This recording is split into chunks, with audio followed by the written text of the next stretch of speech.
صرف 2 district hospital ہے اور قریب 64 PHCs ہیں، تو کہاں جائے گا غریب اپنے علاج کے لیے؟ اس پر کوئی نہیں بات کرتے بسپا والے، اس پر کوئی نہیں بات کرتے سپا BJP والے کہ اتنی بڑی ضلع میں اتنی بڑی آبادی ہے اور 2 ڈسٹرکٹ ہاسپٹل ہیں، 60 کے قریب آپ کے PHCs ہیں، کہاں پر جائیں غریب اپنا علاج کرانے کے لیے؟ 2017 سے یہاں پر کوئی گورنمنٹ کالج نہیں کھولا گیا۔ میں ان مسئلوں کو کیوں اٹھاتا ہوں؟ کیونکہ اتی پچھڑا سماج، غریب، مظلوم، الپ سنکھیک سماج کے مسلمانوں کے لیے بہت ضروری ہے شکشا اور اسپتال، کیونکہ غریبی کے جو سائیکل ہے اس میں غریب پسے جاتا ہے ان چیزوں میں۔ وہ پڑھانا چاہتا ہے اپنے اولاد کو، اسکول نہیں ملتا، اس کے پاس اتنے پیسے نہیں ہیں، بیمار پڑتا ہے تو قرضوں میں چلا جاتا ہے۔ اسی لیے ہم پر انگلیاں اٹھائی جاتی ہیں، ہم پر الزامات لگائے جاتے ہیں، ہماری جان لینے کی کوشش کی جاتی ہے، ہماری زبان کو بند کرنے کی کوشش کی جاتی ہے، ہم پر گولیاں چلائی جاتی ہیں۔ کیوں گولیاں چلاتے ہیں ہم پر؟ کیونکہ ہم غریب مظلوم عوام کی حق کی لڑائی لڑ رہے ہیں۔ ہم کسی کی غلامی کی بات نہیں کرتے، ہم یہ نہیں کہتے کہ دری بچھاؤ، ہم یہ کہہ رہے ہیں کہ تم دری نہیں بچھاؤ گے، تم DM بنو گے، تم کلکٹر بنو گے، تم ڈاکٹر بنو گے، تم سب سے بڑے نیتا بنو گے، تمہاری لیڈرشپ بنے گی، تم قائد بنو گے، تم اس دیش کے پردھان منتری بھی بن سکتے ہو۔ اور اسی لیے ہم پر گولیاں چلاتے ہیں، مگر گولیاں چلانے والے ہماری زبان کو بند نہیں کر سکیں گے۔ اور یہ آپ ہی کی دعائیں تھیں کہ اللہ سبحانہ و تعالیٰ نے ہم کو ایک نئی زندگی بخشی۔ ہم نے 6.5 فیٹ کے قریب سے ہم نے اپنی موت کو دیکھا، مگر ہمارا وقت نہیں آیا تھا۔ میں چاندپور کی جنتا سے اپیل کر رہا ہوں کہ جن لوگوں نے ہم پر گولیاں چلائی آپ ان کا جواب ووٹ سے دیجیے۔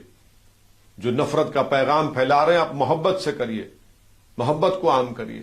اور میں یہ بھی آپ کے سامنے رکھنا بے حد ضروری سمجھتا ہوں کہ سماجوادی پارٹی نے کیسے کیسے پرتیاشی کو امیدوار میدان میں اتارا ہے۔ ان تمام کا تعلق سنگھ پریوار سے ہے، حسن پور سے، پرتاپ گڑھ سے، رانی گنج سے۔ کون ہے لوگ اور کیوں سماجوادی ان کو اپنا پرتیاشی بنا رہے؟ کیونکہ آپ کے ووٹ کی اہمیت نہیں ہے۔ وہ جانتے ہیں کہ آپ قیدی ہیں اور آپ کو ڈرایا جائے گا کہ BJP کو ہرانا۔ یقیناً ڈرائیے BJP کو، یقیناً ہرائیے BJP کو۔ اس لیے تو ہم نے کہا کہ بابو سنگھ کشواہا کو مکھیہ منتری بنائیں گے انشاءاللہ۔ مگر کیا آپ کو ڈرا کر اس طرح سے استعمال کیا جائے گا؟ ہم نے یاسر میاں کو اپنا کینڈیڈیٹ بنا ہے، اور اگر چاندپور میں اگر کوئی ایک ہی چاند ہے اس کا نام یاسر میاں ہے۔ اس کو آپ اپنی تائید کریے، سرپرستی کریے۔ ایک نوجوان ہے، قابل ہے، جو آپ کے خادم بن کر جو آپ کی خدمت میں لگا ہوا رہے گا۔ اور ساتھ ہی ساتھ میں آپ کو بتا رہا ہوں کہ اپنے ووٹ کا نقصان مت کریے۔ آپ نے 2014 میں، 2017 میں، 2019 میں بسپا کو، سپا کو، کانگریس کو ووٹ دیا۔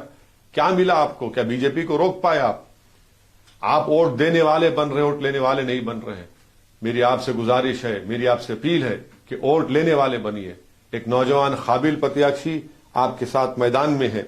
وہیں پر آپ دیکھیں گے کہ BSP کا رول کیا رہا۔ BSP کا پرتیاشی بولتا ہے کہ مسلمانوں مجھے ووٹ دو۔ کس بنیاد پر؟ میں تو یہ نہیں کہہ رہا ہوں، میں تو یہ کہہ رہا ہوں کہ آپ ایک قابل کو ووٹ دیجئے جو آپ کی لڑائی لڑے گا، جو آپ کا نیتا بنے گا۔ کیا بسپا نے پارلیمنٹ میں CAA، NPR، CAA، ٹرپل طلاق پر کیا رول تھا؟ بتاؤ BSP والوں، کہاں گیا تمہارا ووٹ؟ تم نے کس کی تائید کی تھی؟ اس پر جواب دو۔ اور پھر آپ دیکھتے ہیں کہ ڈگری کالج اس ودھان سبھا میں ایک ہی ہے، کوئی مہیلاؤں کے لیے کالج نہیں ہے۔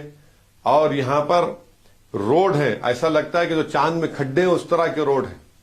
مجھے یاسر نے تصویر دکھائی، میں نے کہا یہ تالاب ہے، تو یاسر نے کہا نہیں تالاب نہیں ہے، یہ روڈ ہے۔ تو ہر اعتبار سے آپ کی چاندپور کی ودھان سبھا میں کوئی وکاس کا کام نہیں ہوا۔ اس لیے نہیں ہوا کیونکہ جس کو ودھائک کے لیے آپ نے ووٹ دیا، جو پرتیاشی ہے، انہوں نے کبھی بھی اس ودھان سبھا کی ڈیولپمنٹ وکاس کا کام نہیں کیا۔ میں آپ سے اپیل کر رہا ہوں کہ آپ لوگ ایک ہو کر مل کر بھاگیداری پریورتن مورچہ کے حق میں اپنی متدان کریں، اور 14 تاریخ کے دن چاندپور کی جنتا سے اور سب سے میں اپیل کر رہا ہوں کہ مجلس کے امیدواروں کو آپ کامیاب کریے۔ یہ حصہ داری کی لڑائی ہے، ایک بیداری پیدا ہو چکی ہے نوجوانوں میں۔ میں ہمارے بزرگوں سے اپیل کر رہا ہوں کہ اگر آپ کو میرے چہرے میں آپ کا بیٹا نظر آتا ہے، آپ کا بھائی نظر آتا ہے، آپ کا چاچا نظر آتا ہے، تو میری ان باتوں پر غور سے سنیے، اپنے آپ سے سوال کریے، میں جو مدعے اٹھا رہا ہوں کیا اس کا تعلق آپ کی زندگی سے نہیں ہے؟ کیا ہمارے نوجوان بچوں کے مستقبل کا اس سے تعلق نہیں ہے؟ اگر آج آپ مجلس کے حق میں اپنے ووٹ کا استعمال کریں گے تو یقیناً آپ کی اہمیت بڑھے گی، آپ کے مسائل حل ہونا شروع ہو جائیں گے۔ آپ کو ڈر کر نہیں، امید کے نام پر آپ مجلس کا ساتھ دیجیے، اور میں آپ کا بہت شکریہ ادا کرتا ہوں کہ آپ نے مجھے موقع دیا آپ تک اپنی بات پہنچانے کا۔ 14 تاریخ کے دن صبح میں اپنے گھر سے نکلیے، جہاں مجلس کے پرتیاکشی ہیں ان کو پتنگ کے نشان پر ووٹ لگائیے، جہاں پر بھاگیداری پریورتن مورچہ کے پرتیاکشی ہیں ان کا جو سمبل ہوگا اس کو دیکھ کر ووٹ ڈالیے، اور ایک اتر پردیش میں ایک نئی تاریخ رقم کریے، اور اپنی شناخت کو بچائیے، اپنی تمام چیزوں کو دیکھ کر آپ فیصلہ کریے۔ السلام علیکم ورحمۃ اللہ وبرکاتہ۔